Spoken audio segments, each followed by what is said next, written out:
Welcome to the Virtual Health Revolution, the podcast dedicated to inspiring health coaches and clinic owners just like you to explore the heights of your potential in the digital era.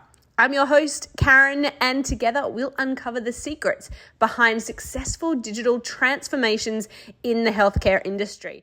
Hey, welcome back, everyone, to another episode of the podcast. I'm super excited to be sitting here with Dr. Ashley, who is the founder of drashley.com and Root Cause Solutions, where she actually trains other practitioners as well.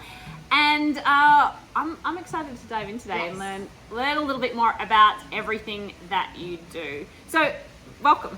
Thank you. I'm so happy that you're here in the States in Malibu with me. I know. I'm so excited to be here. I've come over from Australia. We're hanging out in Malibu. I'm very excited by that. So before we dive into some of that training that you're doing and some of the new stuff you've got coming out, why don't you take us back? How did you get into functional medicine? How did you get started? So I got started by being very into nutrition and lifestyle even as a teenager, and so that grew into taking courses on homeopathy and essential oils and things like that.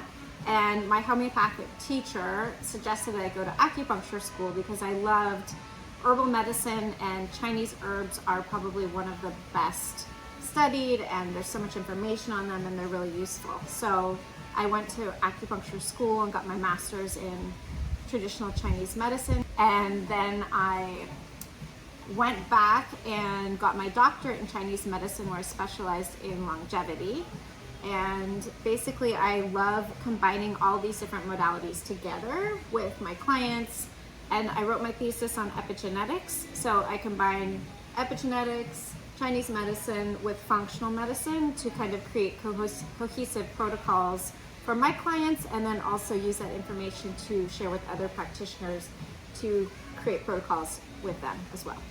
Yeah, I love that. I think whenever we can take things from different modalities, we can get, we can actually, let's use what's useful out there to get a solution for people, right? It doesn't have to be just this modality or that one. Let's pull from all these amazing different teachings. So. Yes.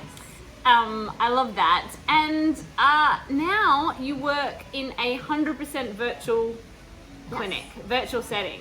Yep. How did you transition to that? Because obviously I work a lot with docs who want to transition to be virtual. Did you start off in a brick and mortar clinic?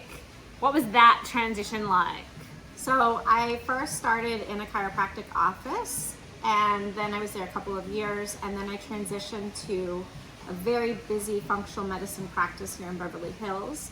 I saw 25 people a day for, almost 9-10 years. So I've seen over 50,000 people as an acupuncturist, which is a lot for us. And it's a lot. Yeah, and we basically combined, again, that was a traditional practice. It just was all functional medicine, so there were lots of supplements. Everyone got Chinese medicine, herbs, and nutritional lifestyle recommendations from me. And so I basically was extremely burned out and wanted another way. And so everybody always asked me, because it seems crazy of how you could be an acupuncturist and go online. So everyone still looks at me like, how do you do that? So I'd say I work a bit more in the functional medicine space, but I look at all of my clients through a Chinese medicine lens. Okay. So I like that part, and that's what I, implement with my clients. And it's the same. It's just another great thing to do, to kind of know about the emotional side of why people might be sick or what's going on with their organs in that capacity. So I like combining that, and it's very easy to do online if you have the right tools and basically either create programs or just have a system of how you work with your clients virtually.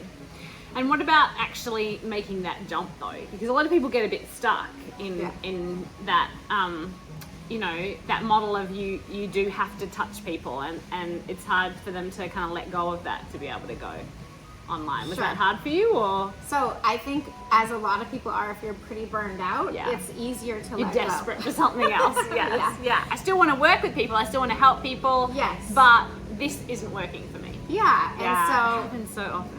Yeah, very, Yeah. very common. And again, I really do love that aspect of working with people and talking to them. And the one mistake I'd say was I thought, oh, I could just pack my schedule, back to back with Zooms for visits. And that is very different on your energy levels than seeing people in person, I found, right? So I think having the right tools in a program really helps.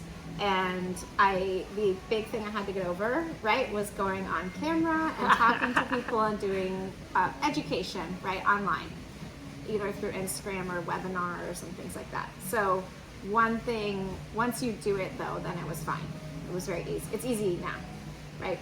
So That one's so true. I was the same. When I used to first try to film videos, I used to try and film like one video, and it would take me all day to do like 100 takes, and I would hate it, and I wouldn't know what to say, and now video is so easy. So it's so true. Everything is a practice. Like everything. You see people online and they look amazing and they can do videos and they do all this stuff. They started somewhere. Yes. Everybody starts. Yeah. Starts somewhere. So yeah, I would say it was easy in the fact that I really was very motivated to go online, but I would say I also had my practice, and then I went down to 3 days a week instead of 5, and then I was building up the online practice in that time frame. Yeah. And actually for me, it was very beneficial that the world kind of went virtual quickly, because I had been for a year and a half or so trying to tell people the benefits of seeing me online and that it was possible and all these things, where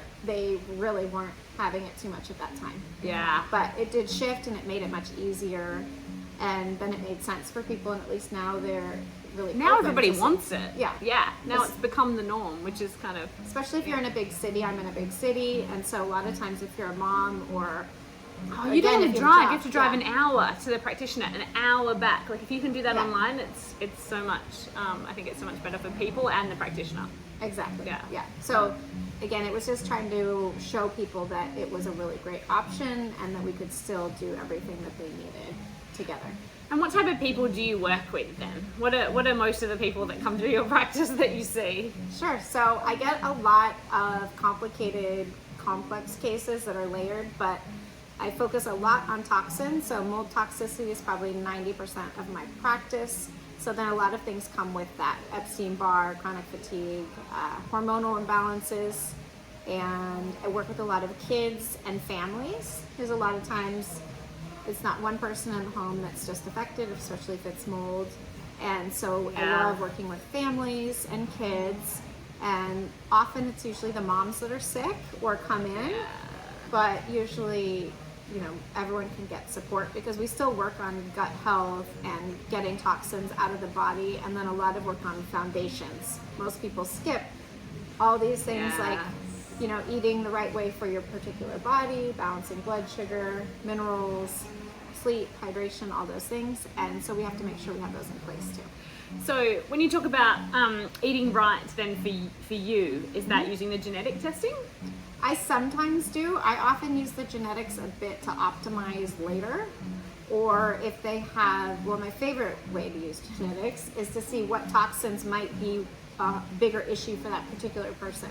So even though I run toxin testing, a lot of people have similar things, but if I can see that their pathway might potentially be more problematic to detox, it helps me customize their protocol a bit more. And so you can see from their genetic test whether their detoxification pathways might struggle more than other people's. Right. Especially in regards to even specifically to mold or Lyme or heavy metals or pesticides.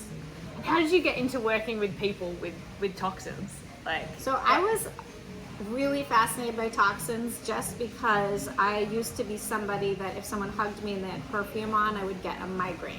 So when I was young, I was very sensitive, and it kind of got worse as I got out of college. And so then I started reading about chemicals in skincare, and that included fragrance. And again, I just wondered, why did I get headaches and migraines and from something that most people were around all the time. So I actually became so interested in it that I created a skincare line with one of my friends from my grad school. And so there's so many things that we can control, and what we put on and in our body we can control. So I was just really interested in getting those things out. Because I did my first toxin screening test, and I wasn't even going to do it because I have been so clean, and I've done cleanses, 4 times a year since I started in high school doing those things. So I figured there was no way I had anything left. And the lab, when I went over my results with them, they asked me what I was doing because it was one of the worst they'd ever seen. Wow. So then, like in terms of toxic load, like I think worse in terms there was of... maybe 20 or so things checked, and I had 16 of them that were 95% or more. Things like mold and metals. This at the time was only environmental toxins and pesticides. Wow. So again, I do live in Los Angeles. I grew up here. That's a bit of a problem. But I hadn't drank out of a plastic water bottle unless there was absolute necessity, and at that point, 15 years, I didn't have any skincare. It wasn't non-toxic for at least 10.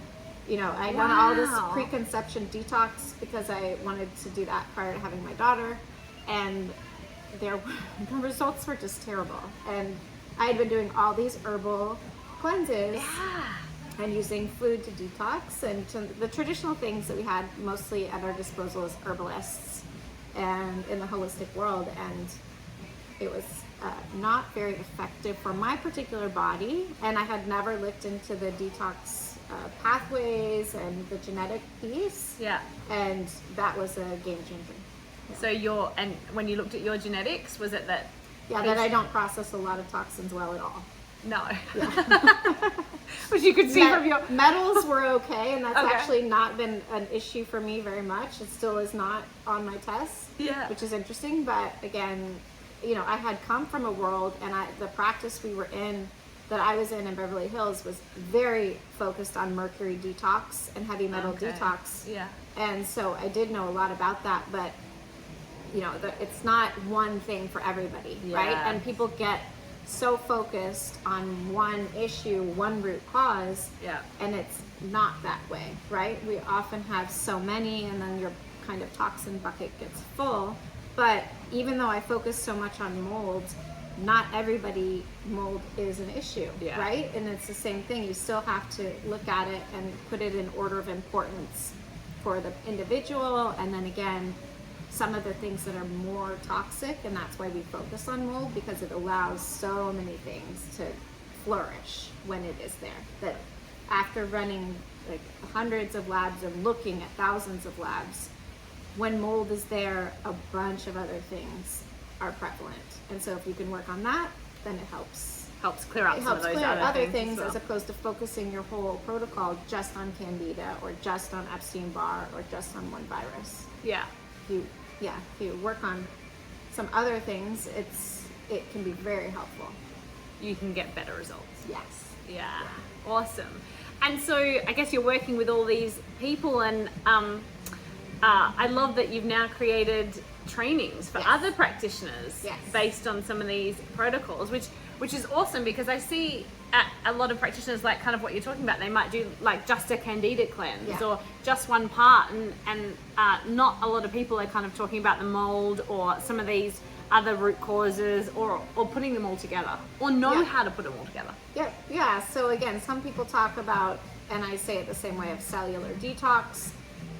But again, you want to look and see, what's going on, and then if somebody has some of these certain conditions, you need to look at the upstream issue of what's causing that. Right? So always, why does it not keep enough happening? people do, right? I mean, especially in traditional medicine, like I know, like my parents, let's say, have come home sometimes and they're like, yep, I've got this and I'm this. Okay, but why? Why aren't we asking why? Like if something's happening within your body, why? Same with why? Because it might be complicated to get to the reason. And it's not usually just one toxin, but again, there's certain key things, like if someone has chronic SIBO or Hashimoto's, we look for mold, I look for other toxins, and then you see what's there. Yeah. But usually, in over 95% of all my cases for autoimmune, gut issues, chronic SIBO, all kinds of Candida, mycotoxins are there in very high amounts. Okay. So if you're not working on that,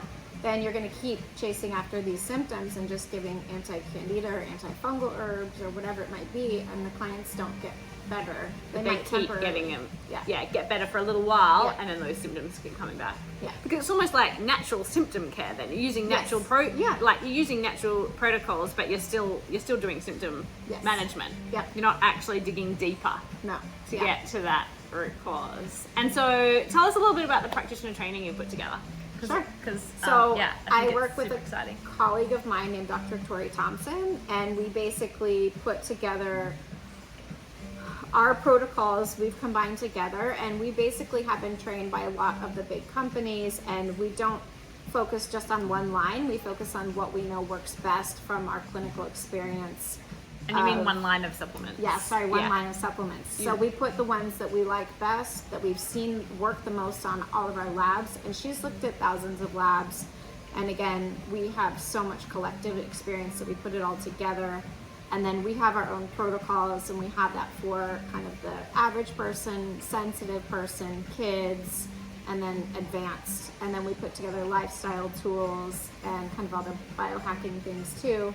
Like all the different ways that you might need to address this with your clients, and try to make it simple, and then also go through what we think are the best labs that will help you figure this out for your client if that's an issue. Because there are a lot of great labs out there, but a lot of protocols and labs are kind of outdated because we have so many amazing new things out there. Yeah. Okay. Yeah. So you got to try and keep up up. to date, really, Yes. with Yeah. with what labs can get you more information that Yes. can actually help, or relevant information maybe. Yeah, yeah. Um, And also, I think there are labs out there, but a lot of practitioners maybe aren't sure exactly how to read them and then what protocols to take depending on the labs, right? Yep. Yeah. Yeah. Because I'm sure it can get quite complex depending on what you're. Yeah, and we looking- dive deep into the labs because someone can just look at things that are flagged, and you've missed a whole lot of all of the Yes. optimal ranges that people are, getting looked over, because that's what happens a lot. We have a lot of clients that come to us and they say, oh, don't worry, this was the only thing flagged. But we always, again, like a lot of other practitioners, you look at the labs anyway and interpret it yourself, and you can see that there's a really big gap, right, between when someone's really diving deep into labs versus someone who's just, glazing over it very quickly and looking for flagged or red out of range items. Yeah. Okay, and so Root Cause Solutions, your program. Yes. At the moment, you're focusing on mold and leaky gut. Yes, So that's yeah. your new one out. Yeah, mold and our first one is all about mold, and then the next one that we're doing right now is leaky gut and parasites, because there's a lot of information out there, and again, you want to make sure that you're supporting your client really well, but then also not going too extreme too, because there's a lot of information out there on the internet, right, about fun topics like parasites. And but yeah, we want to have a comprehensive set of courses so that you're able to feel confident to utilize these protocols, and then again look at the labs, and then we also have like a lifetime access to the course that you've taken. It's because we know for a lot of people this is going to be thinking differently than how they might have been taught. And so we just want to have people keep coming back and listen again, and we always update things. We added a whole lot for the nervous system piece, and we will do that for all of the courses, because there's a huge component to how people are dealing with their nervous system and anxiety and stress now, that it's not just about removing toxins, and there's a lot more to getting people well and keeping them well. Yeah, for sure. Okay, and so then when it comes to, I guess, mold and then leaky gut and parasites, is it for practitioners who are starting to see this come through their practice, or are they? Is it when they're kind of got people who are having certain symptoms, and then they might start to think they need to look for mold, or So who do you have come through this? Like, who are some of the practitioners that are coming through, Sure. and how they're using it? So we have a lot. Our main focus with the mycotoxin and mold one is to just spread information and good protocols and good information that is maybe up to date, because when we saw how prevalent it was, like I said, over 95% of all of our clients, it's a big piece of their huge. health Yeah. puzzle. Anywhere from Hashimoto's, autoimmune, bloating, Which there are anxiety. more and more people Yeah. getting these days, right? Like I'm Yes. sure all the practitioners out there are getting more autoimmune conditions come through. Yeah, and so we have kind of just hallmark symptoms or even hallmark diagnoses that ought to spark, oh, I should check for mold, right? Yeah, okay. Just to rule it out, because Yeah. if it's there, it will help tailor your protocol even more and to be more effective. But I mean, again, with the leaky gut and parasites, that's just even just bloating and anxiety, and there's a whole lot of things that are just very common symptoms that a lot of clients have. So we want to just make sure and cover the basis for a lot of different practitioners, but it can be someone who, there's not that many who just specialize in mold, but Yeah. we both do. But that was after we saw how prevalent it was. And then Yeah. of course we both went through that. And so it was the same we realized as well, because we had so many clients come to us who have two crops. One has no idea that they have that. They come because they have Epstein-Barr or Hashimoto's. And then the other crop is, oh, I think maybe I might have mold, or I know I have mold, but my practitioner doesn't know how to work with this and doesn't work with it. So I'm looking to go outside of my normal, either naturopath or not even MD, but most even holistic doctors. And so they're still Yeah. looking for answers. So the main thing was, well, everyone that is doing functional medicine should be aware of this and have the tools to help their clients, because it's going to be a big piece of their population. Yeah, and they might not even realize they've probably Yeah. got a bunch of people that they are. Maybe they've got people coming in with Hashimoto's and they haven't been Yeah. testing for mold. Because so everybody who's been diagnosed with Hashimoto's, you would test for 100%. mold. Oh, everyone. Yeah. Yeah. That's I mean, I think I love that you're getting it out there, because I think a lot of practitioners, you get trained in one way and maybe they're Yeah. getting some results, but they're just not aware Right. that there's this other stuff they want to look at. Yeah, so we get both, again, people that are seeing that mycotoxins and mold is coming up as being at least something that you can test for much easier now, and so they need protocols and information. And again, we want to save people time and money, and if they're with a practitioner who doesn't really know how to handle it well, it just isn't good for anybody. Yeah. Yeah. No, 100%. And what about, and so then the protocols that you're teaching these practitioners, everything can be done 100% virtual? Yes, So it's all 100% virtual. And then again, we have a lot of different options, because we basically do also utilize probably 5 or so main brands, and then we have another larger list, and we have really great resource guides. But we take the best from the lines that we know work the best. But then again, if you need to have modifications for someone super sensitive, or for kids, or someone who can only take liquid versus a capsule, we have all that in there. Yeah, awesome. Love it. Yeah. Yeah, very exciting. Awesome. Well, before we wrap up today, is there anything that you would want to say to a practitioner who's just getting started out online? So I always like to ask, like, if you went back and you were just starting to begin your virtual practice, is there anything you would have done differently? Or if a practitioner's just starting out, is there something that you would say, hey, I did this, don't do it that way? So I was a bit moderate with how I went online, which I think was actually good, right? Like, I did cut down my days a little bit, so I had a few days a week virtual. And the thing that I would say is I didn't listen to your advice, which was to do my webinar earlier, but also just get online, like get used to it. It's not going to be great in the beginning, but to get used to being on camera, because if you're going to be doing anything online, you just need to at least be able to feel comfortable sharing education that way. Yes.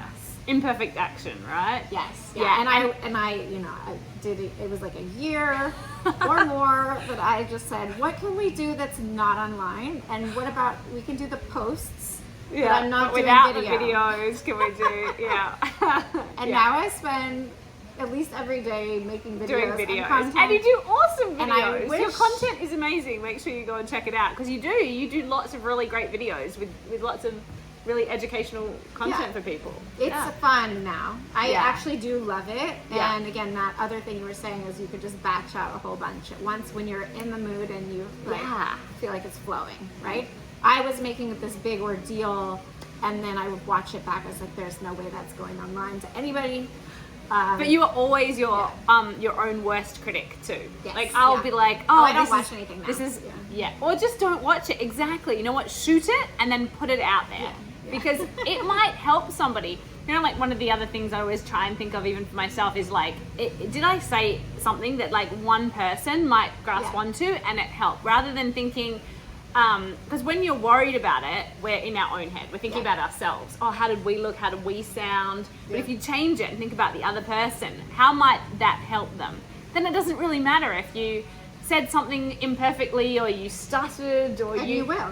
And you will. Yeah, 100%. Yeah. But everybody does. Even the pros Yeah. do. But as long as there's something under there where you've been able to perhaps help somebody or move somebody in the right direction or show them a new idea or even just inspire them a little bit, I think it's worth putting out there. Yeah, and there was another, I forget exactly who put it up, but it was basically to make some sort of post every single day, right, for a month. Yeah. And, you know, that's also, I think, is good advice, because once you do it actually just a few times, it will be so much easier. And like I said, I ignored your advice for over a year. And I remember every call, it was, so when are we going to do the video? And I said, not yet. Not yet, yeah. And it kept, I always was like, what can we do Yeah, that's not that's video. not me that's- speaking that will still get, you know. Yeah, but unfortunately, even we're running a lot of Facebook ads at the moment for health practitioners, and the videos, Yeah. they really work better. You know, like it doesn't I matter if you're know. advertising, if you're doing organic, whatever you're doing at the moment, a video content of your Yeah. face, because you know you can create a lot of other video content and posts, especially with AI coming Yeah. on board. Like anything that's not you can kind of be created by AI or by someone else. So the more you can get in front of the camera and talk or do collaborations, actually you're really good at Instagram collaborations. Really fun, quickly, how has yeah. that helped? Is that Yeah, it's really good, because then you get other people that maybe aren't in your current audience. And then I think the main thing too is just, if you're thinking about what is the most helpful for your community or who you're Yeah. speaking to, then you do want to give people some other insights and, again, other things that you feel are complementary, right? And so I predominantly use Reels, and Reels have still been the best for sharing content for me. Yeah. But again, I think that's one of the easiest formats for people to get started. And especially They in still the work, medical, though. they Yeah. work. They I still try work. other things, and Yeah. it's still the hands down the best Yeah. if I'm speaking. Yes, And they like to see you, right? The ones Yeah. where you're speaking, it's your Yeah. face. They perform the best. They do. People do. Yeah. They like to see you.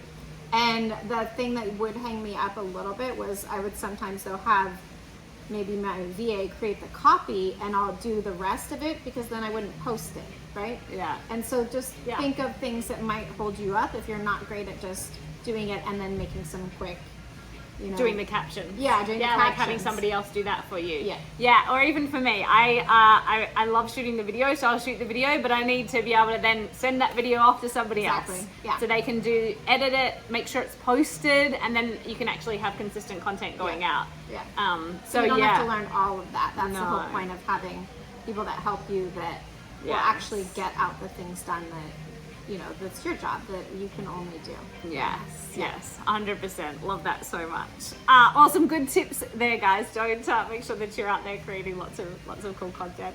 Well, thank you so much. I have loved having a chat today, especially in our beautiful location here. Thanks so much for being on. Of course, anytime. All right.